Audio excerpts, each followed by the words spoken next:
I need to change the brake pads on my Renault Clio. It's a Clio II 2003. It's the 1.5 DCI model. Not that that should matter too much. Here are the new pads. These are some Brembo pads, and the reason I need to change them is my wife was driving the other day and said that there was a noise coming from the car, like a grinding noise. This is the driver's side, the front obviously. And if you can see that caliper there, when compared to the carrier, is very far in. And the pad itself on this side is extremely thin. Look at that. And it's down to the metal, which is no good. You can't stop the car like that. So I need to change these today. So I'll run you through how I'm going to be doing this. What I'll be needing to do is remove the caliper itself from the carrier. The carrier can remain in place. The caliper itself needs to be removed. There are two bolts holding it in place. They're essentially held within the slider pins, which are just here, these rubber boots. So the bolts are just behind this. I don't know how easy I'll be able to show you with the light in here. I'm in my garage, it's a bit dark, apologies. There you go, there's one of the bolts there, and there's another one on the underside of the caliper, just under there. Yeah, it's just under there as well, you'll see it, same position. Those need to be removed, then the caliper will be able to be taken away, support it with maybe a bungee or something, maybe hang it from the coil spring up here, and then I'll show you how to sort of remove the pads. Just going to be taking these nuts off now. These are 13mm nuts, so I'm just using a very long 0-degree offset wrench to break these loose.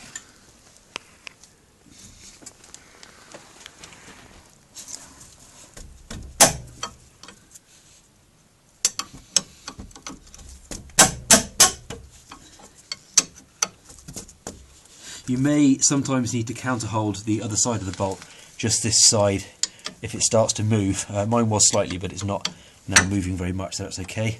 And I'm just going to move on to the top one, which I may not get with the size of this wrench. Oh, yeah, that's okay.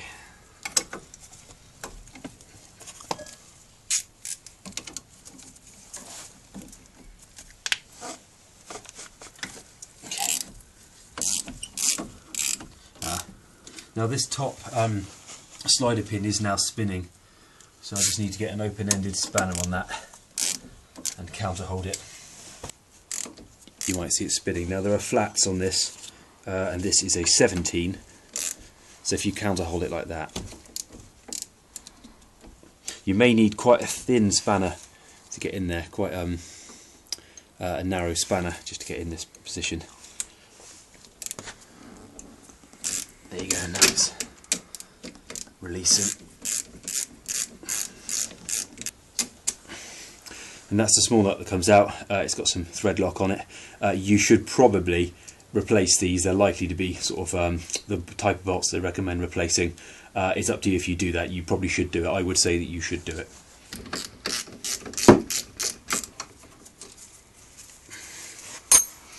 Okay, so just pull the caliper away.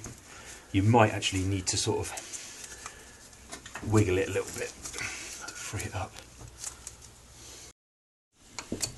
Maybe just use some pry bars to take the caliper away if it's a bit stiff. Now, support the caliper. I'll be getting a bungee probably in a moment, or you might find a good way of it resting just up there on the edge of the disc. That one seems actually to be sat there quite well. Just make sure that it doesn't fall off in any way, because you'll really strain the flexible line if it falls or dangles on its own. Pads, if they're a bit stuck, just give them a bit of a tap to get out.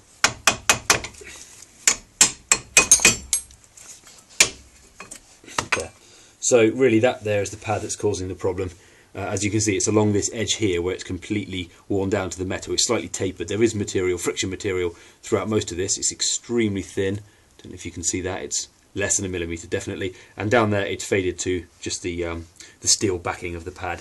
So I left these too long. Don't do that.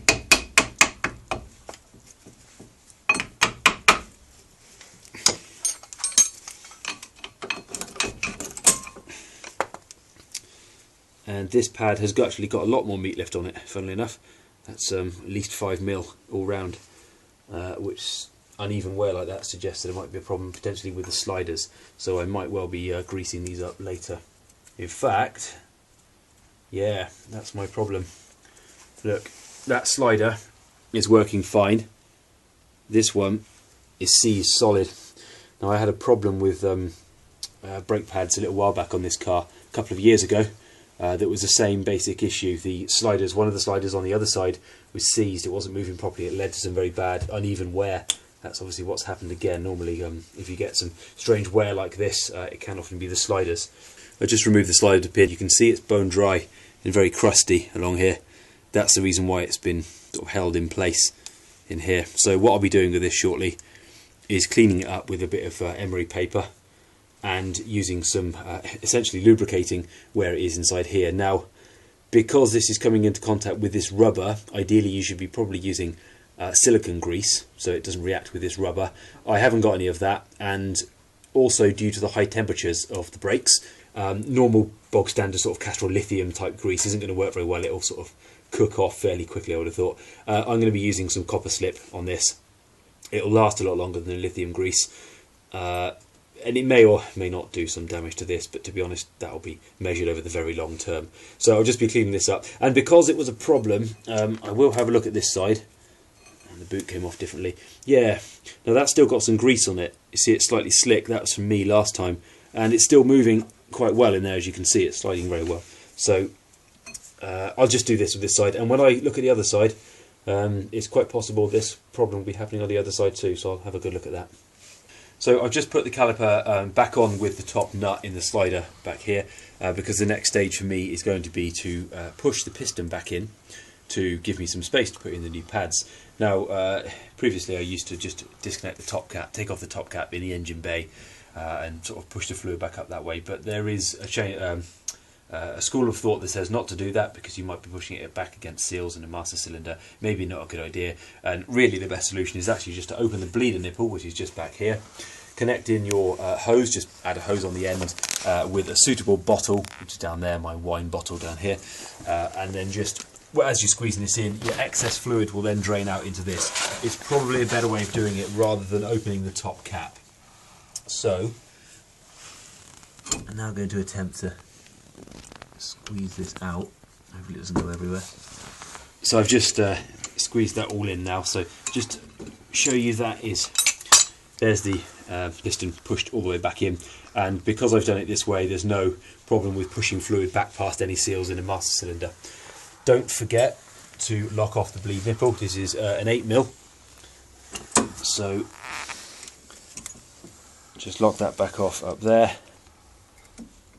Don't wail on this, otherwise you'll round it off. Just nip it up, that's all it needs. Now, a moment ago I've just cleaned up this and put some copper slip on it, so as you can see now, with a very light touch, that's very movable, very flexible, just as the top one was, which is already in position now. That's still very flexible as well. I also put some copper slip on that one, so they're both now very free. I'll be giving these surfaces a clean up here with a wire brush just there and there, and using some copper slip compound on the contact surfaces there and on the outside of the pad, and then just placing them back into position. So I've just fitted the new pads in. As I said, I've cleaned up the surfaces. Just use a wire brush, don't inhale the dust.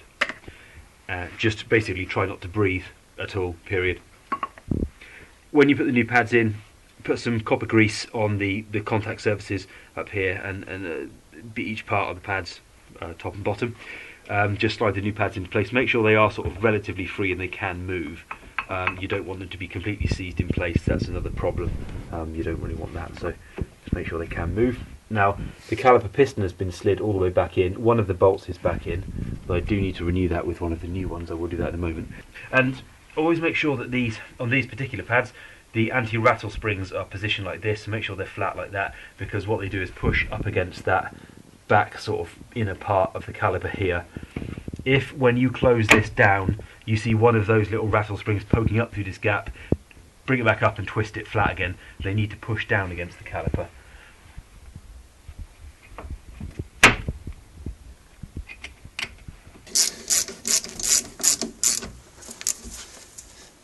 Next thing to do before you move on to the other side, or if you're finished with this job right now, is pump the brake pedal before you go anywhere or start the car and move it, because there'll be some slack now with the caliper piston and also where the brake pads are a little loose.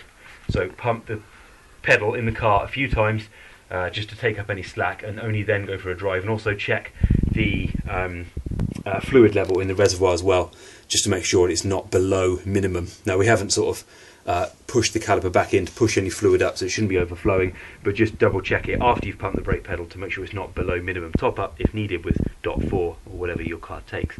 Other than that, you're now good to go. The brake pads on this side have now been replaced. I will be doing the other side, of course. You don't need to watch that, it's a repeat of the same process, so just look out for uneven pad wear when you do it. But thank you very much for watching.